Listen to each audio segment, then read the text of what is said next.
Olá, tudo bem?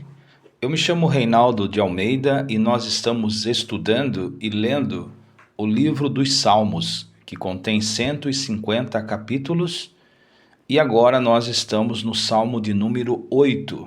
Portanto, você pode nos acompanhar aqui pelas ondas da rádio ou então pela internet, pois eu estou colocando estas mensagens no meu perfil lá no YouTube, que é Sintonia da Vida, na pessoa de Reinaldo de Almeida. E nós estamos agora no capítulo 8 do livro dos Salmos, e conforme a gente tem estudado e analisado, ao mestre de canto, segundo a melodia, os lagares, Salmo de Davi. Interessante essa introdução mostrando que esse salmo era cantado naquele serviço bastante primitivo de se esmagar as uvas com os pés. Nos dias de Davi, o vinho era feito através do esmagamento e ainda existe em alguns lugares do planeta, acho que no sul da França, na Itália, lugares onde as uvas são esmagadas para dali se extrair o vinho. Segundo a tradição dessa prática, se preserva a acidez, o sabor da uva quando ela é transformada em vinho. Esse salmo, ele é cantado por Davi e o primeiro versículo e o último versículo são iguais. Ó Senhor, Senhor nosso, quão magnífico em toda a terra é o teu nome. E no verso 9, que é o último, diz a mesma expressão, mesmo clamor, a mesma exclamação. Ó Senhor, Senhor nosso, quão magnífico em toda a terra é o teu nome. E existem algumas coisas interessantes nesse salmo, porque ele era festivo, ele era um salmo alegre. Ele era feito, ou foi feito, como eu disse, para ser usado na hora que os trabalhadores estavam esmagando as uvas ali no lagar para transformar aquele suco em vinho. O vinho, que na cultura hebraica é um símbolo de alegria, de euforia, de conquista, um símbolo de vitória. Quando Noé fez a arca e passou pelo dilúvio, as águas tempestuosas do dilúvio, quando ele passou, o mundo antigo foi totalmente submergido pelas águas e Noé saiu com a sua família para um mundo novo. E a primeira coisa que Noé fez foi uma vinha, da qual ele extraiu a uva e fez vinho para festejar, para se alegrar a conquista daquela grande, sem dúvida, a grande vitória que ele tinha conseguido alcançar através praticamente de 600 anos de sofrimento. Porque quando Noé saiu da arca, ele já estava com 600 anos. Naquela época os homens viviam muito tempo. Então ele fez o vinho, e o vinho na Bíblia sempre é e tem o significado de alegria, de conquista, de celebração. Foi nas bodas de Caná da Galileia onde Jesus manifestou o seu primeiro milagre, transformando água em vinho, significando que ele ia pegar a substância sem gosto, sem sabor, sem cor da água, ele transformou água em vinho, na alegria do Evangelho, o que é uma religião fria, morta, sem vida, sem conexão viva com o Criador, seria transformado numa vida de relacionamento com Deus, onde a alegria seria o gole da vitória de todos os dias. Então o Salmo 8, ele celebra essa alegria, essa conquista. Ele fala assim, quão magnífico em toda a terra é o teu nome, Senhor nosso. Davi está agradecendo, celebrando, festejando o fato de conhecer a Deus como sendo o Senhor de toda a terra.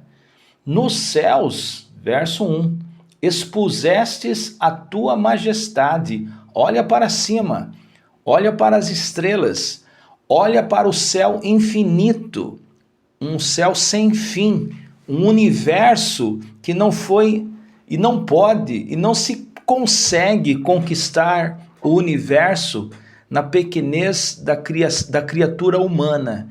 Não existem naves que possam, não existe combustível. Pode até ser criada uma nave que consiga explorar o universo, mas o problema não é a construção da nave, o problema é o combustível.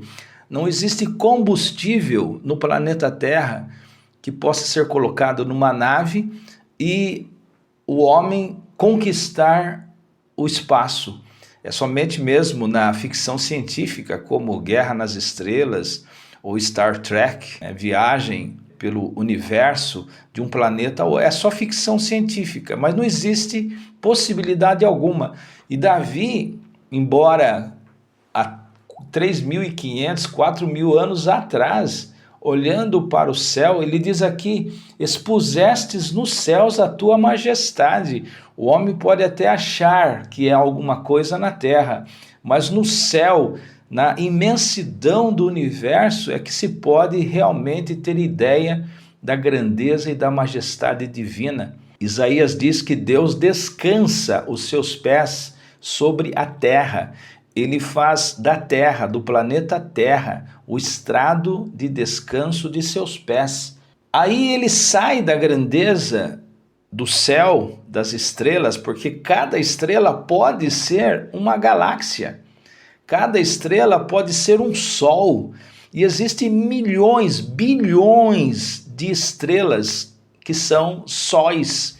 E, na verdade, em torno de cada sol dessas estrelas, é toda uma galáxia ali rodando, circuncidando aquele Sol, como a Via Láctea, onde a nossa estrela de quinta grandeza, que é o nosso Sol, é o centro, e a nossa galáxia, a Via Láctea, está simplesmente transitando, ela está orbitando em volta dessa estrela chamada Sol. Existem milhões ou bilhões de sóis no universo.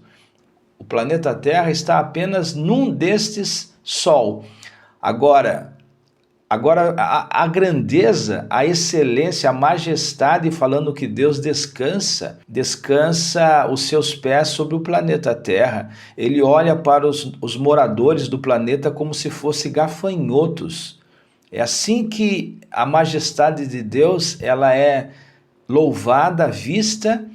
Davi, ele glorifica a grandeza de Deus. E ele fala assim: nosso Deus, esse Deus que criou essa grandeza toda, ele se torna único e se relaciona conosco.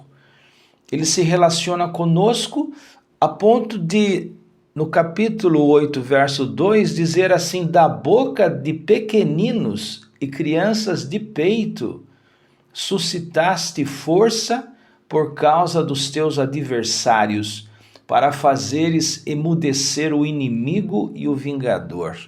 Quando Jesus Cristo nasceu naquela cidade pequena, aquela aldeia pequena chamada Belém, o seu nascimento causou um tremor, causou um medo no grande rei Herodes o Grande. Olha só o título que aquele monarca tinha, Herodes o Grande. E realmente, se você pegar o Google e fazer uma pesquisa sobre as coisas que Herodes fez, ele fez sim coisas grandiosas, inclusive o templo de Jerusalém estava sendo construído por Herodes o Grande, e era todo de mármore branco, e a sua porta revestida de ouro.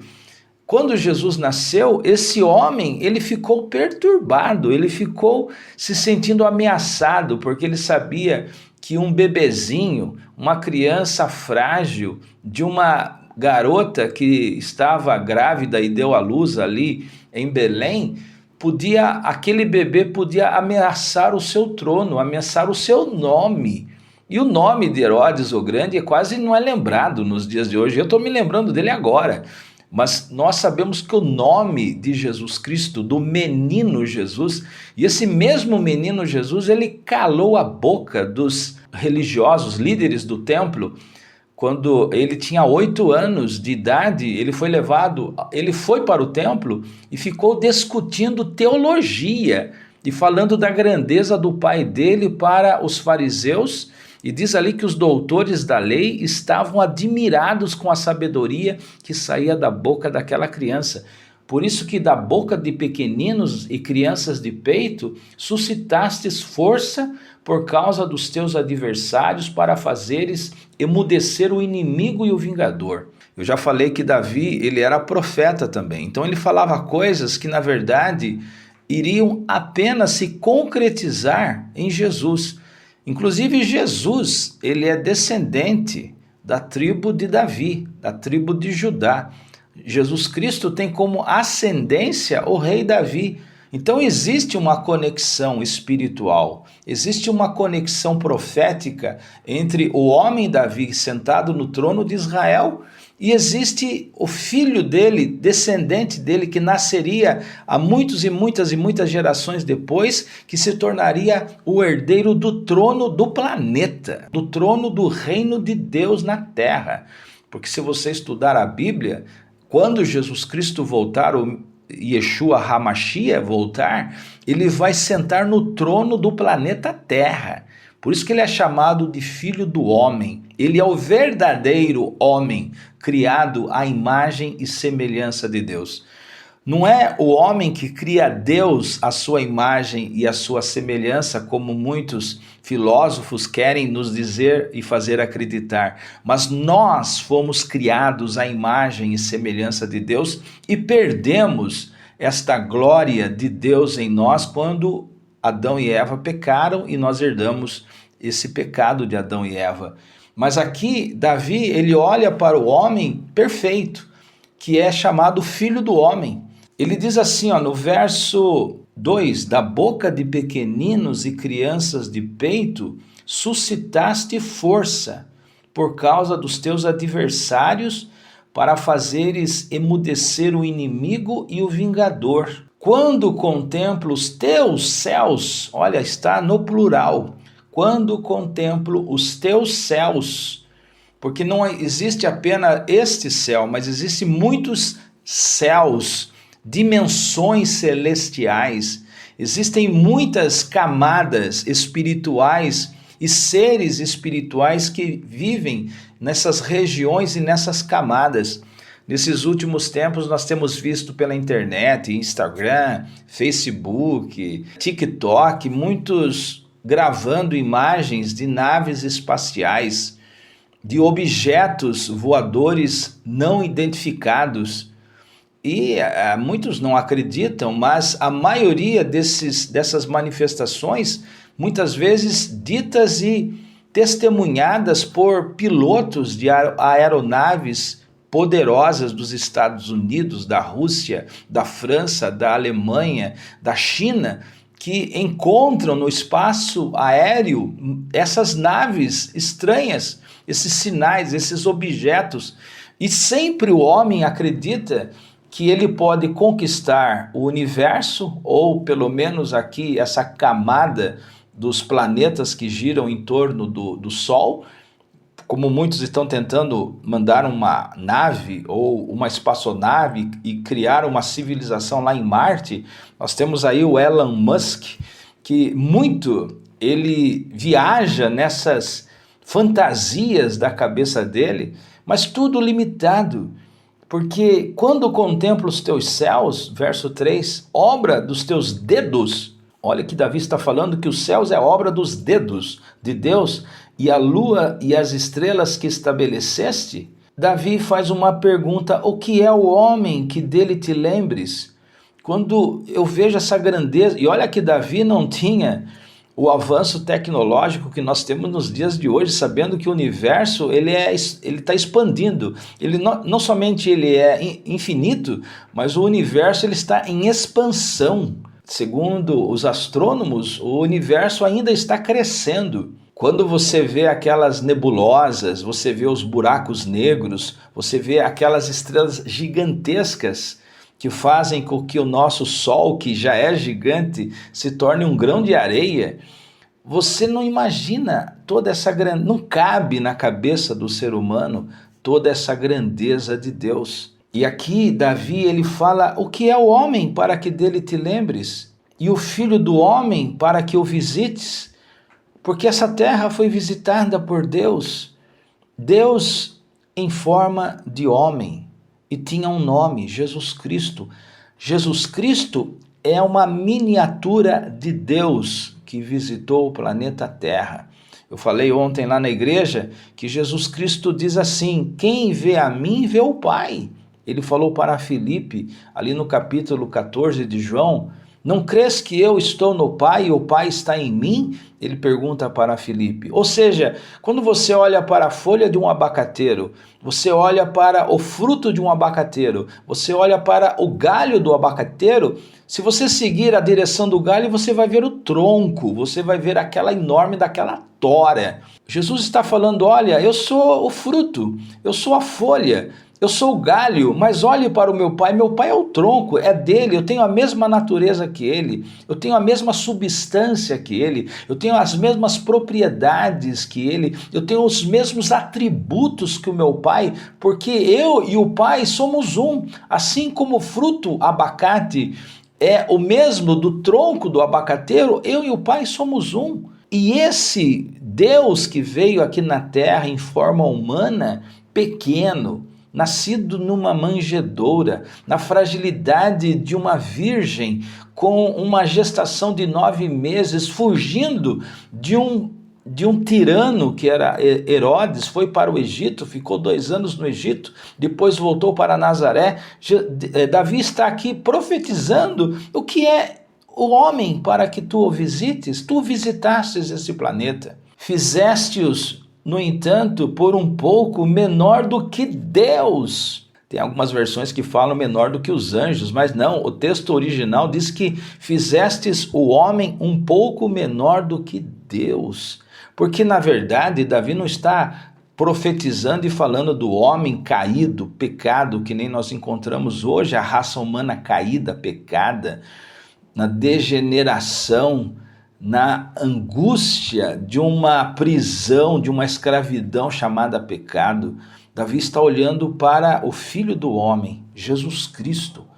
Fizestes um pouco menor do que Deus, e de glória e de honra o coroaste.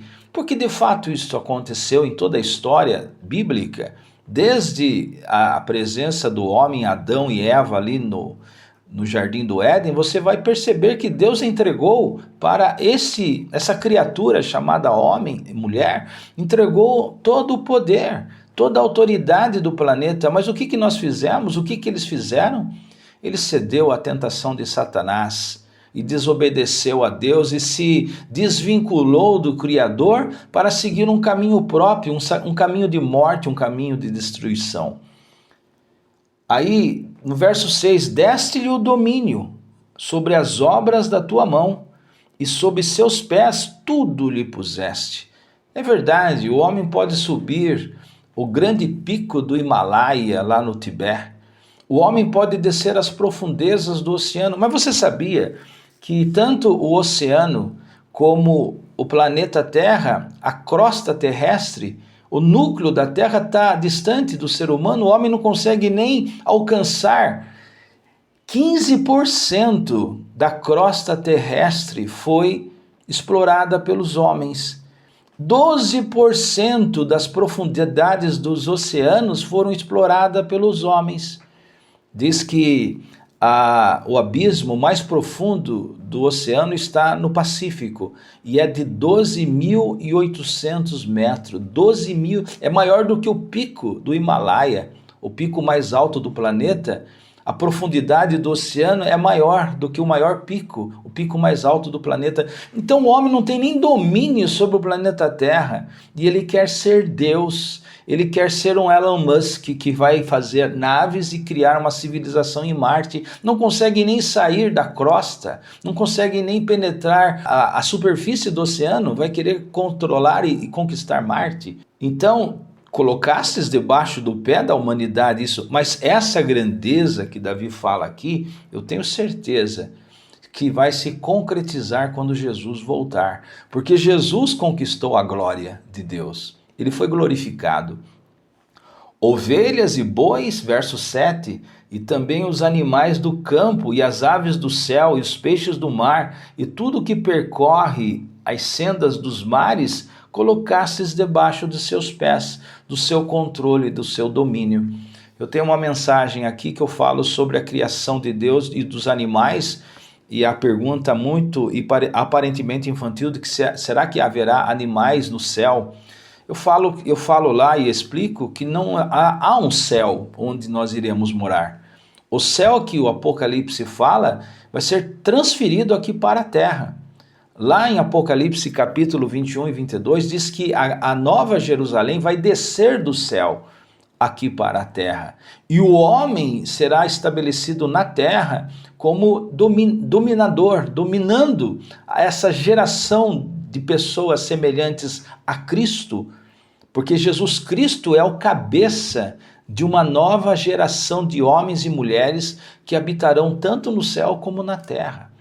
Essa é a promessa de Deus. Então o Salmo de número 8 manifesta essa grandeza do Criador e essa promessa desse cabeça de uma nova humanidade, que no caso é Jesus. Jesus foi feito Senhor do céu e da terra. Basta você ler as cartas de Filipenses. Ele foi feito Senhor do céu e da terra. Jesus é o cabeça de uma nova humanidade, de uma nova geração de pessoas que habitarão aqui neste planeta. Esta é a promessa de Deus. Isto é o Apocalipse, capítulo 21 e 22. Essa é a promessa da qual eu estou dentro dela.